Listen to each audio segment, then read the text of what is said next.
Ay, hello guys. So ito yung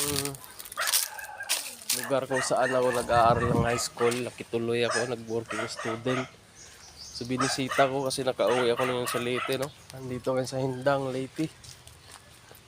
So ayan, ang dami na palang binuhay na manok. Paber yata ito. Mga lubi o dahil itong pangtanim. Ayan guys, napakalawak na lupain to. Mula dito guys hanggang doon, binawalisan ko yan guys dati. Hanggang doon sa labasan. So ayan guys, ito pa rin yung sistema na may mga bibihan, manukan.